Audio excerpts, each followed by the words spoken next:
The crisis on the ground in Afghanistan has turned into a catastrophe. This week, it entered a terrifying new phase. Thursday, we saw the deadliest day for the U.S. military in Afghanistan in more than a decade. At least 13 U.S. service members and more than 150 Afghans are now dead. And today, the president's national security team warned that another terrorist attack is likely. And there are just a few days left before President Biden's deadline to pull out troops. On Thursday, the president addressed the nation. I bear responsibility for fundamentally all that's happened of late. Ladies and gentlemen, it was time to end a 20-year war. Thank you so much. We'll dig into what's happening on the ground and how the president and top leaders are dealing with this dangerous situation. Joining us tonight, Jane Ferguson, special correspondent for the PBS NewsHour, who joins us from Doha, Qatar. And joining me here in studio, Sahil Kapur, national political reporter for NBC News, Ayesha Rascoe, White House correspondent for NPR, and Nancy Youssef, national security correspondent for the Wall Street Journal. Jane, I want to start with you, and I have to start with you. You did such incredible reporting in Afghanistan over the last few days and weeks here. What are your sources telling you about what led to these attacks and how this situation got so dire? Well, if we start with the second part of that question, it's important to remember how vulnerable this spot was. I've never really seen anything like it in all my years of covering conflict. You had thousands and thousands of civilians essentially in the street. This is still an open street around the outskirt of the perimeter of the airport. You had them initially being filtered through by Taliban checkpoints. I mean, those checkpoints weren't really searching people. They weren't really carefully monitoring people or patting people down or anything like that. They were trying to keep the crowds from crushing in and basically causing a stampede towards the gates. Then they would get to American, British, and other allied soldiers who were trying to sort of sort through the crowds, trying to decipher between those who had the right paperwork to come in and could board flights and those who couldn't. It was an enormously difficult task, but they were very much so exposed and standing out in the street effectively, surrounded by these people. It's also worth remembering that ISIS have been menacing Kabul for several years now. They are, of course, sworn enemies of the Taliban. They compete with the group for personnel, resources, territory, and have done for a while now. But whenever they strike the capital, it's very much so a signature move to hit as many civilians as they can. They've hit wedding halls, they've hit schools. This is very much so in keeping with them, but for them to hit American forces and kill American soldiers as well as so many Afghan civilians is a win-win for that group from their perspective. And what's changed when you think about the vulnerable spot that you just described there? What's changed in terms of people's ability to get out? How is that impacting this desperate journey people are trying to take? Well, even before the explosion took place, Yamich, it was increasingly impossible for people to get into the airport. That was one of the reasons that you had these huge buildups of people, because it was becoming more chaotic.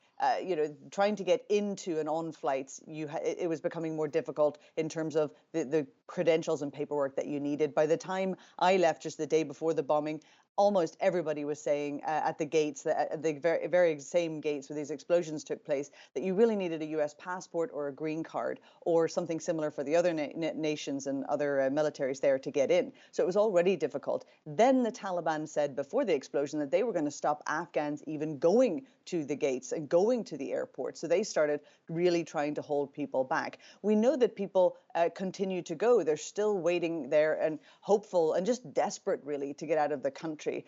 Crossing the borders on land is becoming increasingly difficult. Some people are getting across with smugglers. It's believed that thousands of people have been gathering every day on crossings towards Pakistan, trying to get out of the country because there's really a sense of foreboding. Initially, people were afraid of the reprisal attacks by the Taliban against them if they had been perhaps members of the security forces or associated with the government or associated with the U.S. military. Well, reprisal attacks is a really concerning issue here, of course. Nancy, what are you hearing from your reporting about future attacks, about the dangers ahead as this U.S. mission enters its most dangerous phase?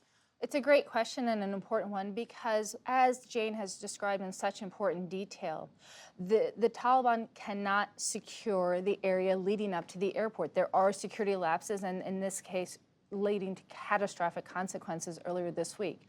On top of that, you have a U.S. force that is going to start to move out. Remember, there are more than 5,000 U.S. troops based at the airport. They didn't get there in one day, and they won't leave in one day. So now you have a tenuous security situation leading up to the airport. Afghans who know all too well that there are just days left trying to get out. And the U.S. will now try to move out. And so they will be, the U.S. forces, at the most vulnerable point at a time when you could see really challenges on them from a security perspective. Moreover, you've now seen a terror group successfully launch an attack. So there might be an incentive for some of them to try again, feeling that there's an opportunity. So there's a lot of concern throughout Washington about what attacks could look like. Could there be attacks on airplanes going out? Could there be hostages taken? What we saw this week was an unimaginable attack, and that's really sort of raised concerns about what else could we see in these long 4 days between now and when the U.S. has said it'll leave. Unimaginable is such a good way to put it, because it was so tragic. Our hearts were so heavy on Thursday as a country, as a world in some ways. President Biden and military officials have said they're going to go after who's responsible. But what's the feasibility of that as U.S. troops are withdrawing, as resources are leaving Afghanistan? So the key part of the U.S. plan to keep their eye on terror groups in Afghanistan was that they had a U.S.-backed government with a U.S.-trained army and intelligence service in the country. That's all dissipated. That all disappeared on August 15th when the Taliban took over. And so they don't have those eyes and ears on the ground to tell them what are targets that they should be hitting in retaliation for this. So the question becomes, would they then depend on the Taliban to tell them the strikes that they should be doing? Moreover, there's the obvious that they don't have troops on the ground. They don't have the assets to launch such attacks. And so how do you come up with a strike list when you don't have partners on the ground, when the only partners you could use, you have a relationship that is not built on trust, and you don't have the assets that you had in the ground or even nearby to launch an attack? It makes a retaliatory attack, an effective one, I think, very challenging. Ayesha, what are you hearing from the White House officials about President Biden's resolve to stick to this deadline? Everyone I talk to says this is the right thing to do. What are you hearing, especially as the president is taking responsibility for this while also blaming former President Trump? Yeah, he's kind of, what he's trying to do is say, I take responsibility, the buck stops with me, but he's also trying to offer an explanation, and he has taken some hits for that, for saying that, well, look, the former president made this deal, I had to stick to it, or basically laying it out as it was a choice between surging troops to Afghanistan for a war that's been going on for 20 years, or to bring them home, and with the risks that have been faced. And so, but they're going to stick to this timeline. They are saying they are getting out on August 31st. They had been saying over and over again that the risk to U.S. troops grew each day that they were there. That has obviously been borne out. I don't think that they're going to keep them any longer than August 31st because they don't want, they see the risk and they don't want more U.S. troops to be killed. But this is a rare time in Washington where you see someone making a decision, President Biden, that's clearly not politically motivated. He's not doing it because this is helping his poll numbers. It is not. But he clearly fundamentally believes that the U.S. should be out of Afghanistan, and that's what he's doing. He does fundamentally believe that, and this definitely is not polling tested, because while a lot of Americans, and the White House says this over and over again, want to see the U.S. get out of Afghanistan, polling numbers, at least in some polls, are showing that people are not liking what they're seeing in terms of how this is being done. Sahil, what's this week revealed about the president's decision-making?